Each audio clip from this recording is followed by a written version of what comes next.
So I've discovered a Tesla Model 3 and Model Y hack. Let's talk about it. But the only power source capable of generating 1.21 gigawatts of electricity is a bolt of lightning.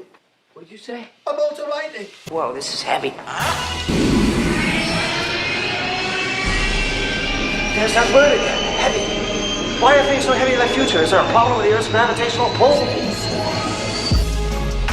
My calculations are correct. When this baby hits 88 miles per hour, What is up, guys? California Phantom here. Today I'm going to discuss the Tesla Model Y and Model 3 hack that I've discovered. So when you think of Tesla, you automatically think about the autopilot. To me, it reminds me of the HAL 9000. It's sort of space age and heads and tails above any other automaker. There's one thing I've noticed about the autopilot is that it constantly needs your input. It constantly needs the hands on the steering wheel, which is why I have discovered a hack around it. I'm going to show you how adding this little device to your Tesla Model 3 or Model Y will give you the greatest autopilot experience to date. Come along with me. All right, we are currently in my 2022 Tesla Model Y Performance. I'm going to start the test, begin the test by activating the autopilot, seeing what the software does, and demonstrating to you why basically this accessory, this cheap, simple accessory can vastly improve your long trips. All right, so I'm going to lock in the speed right here. We're going to be doing 65 behind a semi here. We're going to double tap it. The blue lines means that the autopilot is activated. I'm going to back it off a little bit on speed, and then I'm going to let go. And we're going to see how quickly the autopilot notices that I'm not inputting the steering wheel. And we're going to see basically what happens as a result of not constantly inputting the steering wheel and how quickly we'll lose the ability to enjoy or have or activate this autopilot. Okay, we've got our first warning light. Almost as soon as I said that, apply slight turning. We have larger warnings up here with the blue light to capture your visual attention.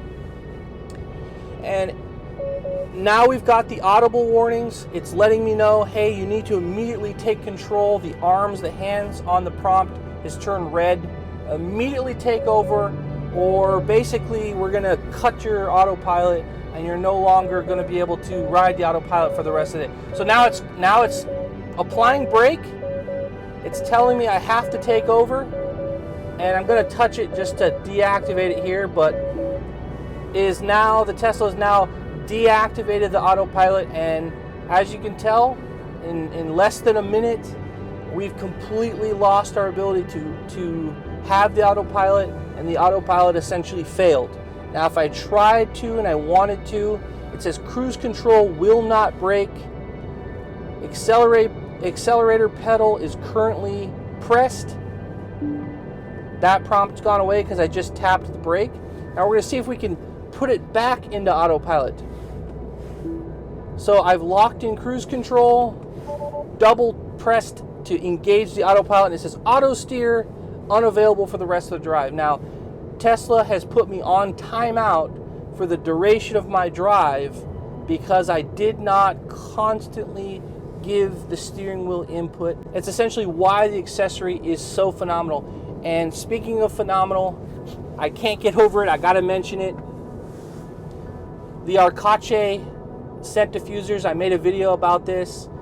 I'm rocking these right now on the vents there, but man, it's filling up the cabin. I think this one's Serendipity is the scent on this one. It smells so good. But I'll put the links on that below. But I used to have those little vent clip glades and those type of things, but given the fact that I have a Tesla and these vents are unique, really couldn't use anything. So I was struggling to get a decent scent in this car after the initial new car scent has failed. I got kids, school, groceries, life, you know the deal.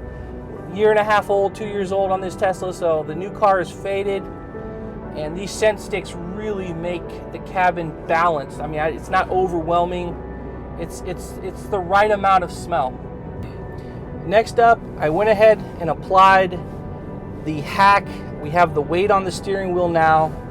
we're going to go ahead and engage the autopilot and see how it differs from when the autopilot is activated without using your hands. And we'll see how much of an improvement we get utilizing this tool. So first things first, I'm going to get it to a good speed. We're at 70 right now. I'm going to back it off a little bit because there's a truck up ahead. So I'm going to do about 67, which is going to match this truck. We're going to go ahead and lock once to lock the speed at 66. I'm going to double tap it to engage the autopilot, which is the blue running lines you see. Autopilot is now engaged. I'm going to let go of it, my hands now, and we're going to see how long. Basically, we're just going to see what happens. How long we can use this, how long it's going to be an issue, or is it going to pop up with any errors like it did without the weight. So I went ahead and let go of it there. There's a lot of vehicles around. There's vehicles in front of me. There's vehicles behind me. And so far, we're getting no issues. So again, the car's going to slow down a little bit because the truck's entering my lane here. Not too bad. We're still sitting at 66 miles an hour. But as you can tell, the weight is doing what it's intended to do, which is completely remove your need to constantly give input. Now, I'm not a lawyer or anything. I'm sure the Highway Safety Institute, the NHTSA, I believe, has these requirements put in place for Tesla and other automakers that have autonomous driving like this, that you need constant input. But this tool basically hacks that system and allows you basically to avoid that constant input, which again, if you're talking about a 5, 6, 7 hour drive like I regularly do from Northern California to Southern California and back, this is an awesome way to save yourself and allow those drives to be that much more enjoyable. All right, I hope I've effectively demonstrated to you guys the overall effectiveness of this little part, this low-cost part. It's going to vastly improve your autopilot experience on your Tesla Model 3 and Model Y. If you're interested in this product, I'm going to go ahead and drop it in the link below and in the description. Easy for you guys to get, very low cost, and I think there's a discount code on it right now. And that's pretty much it. I hope you enjoyed this video. Hit that like, subscribe, share, comment, and we'll catch you on the next adventure.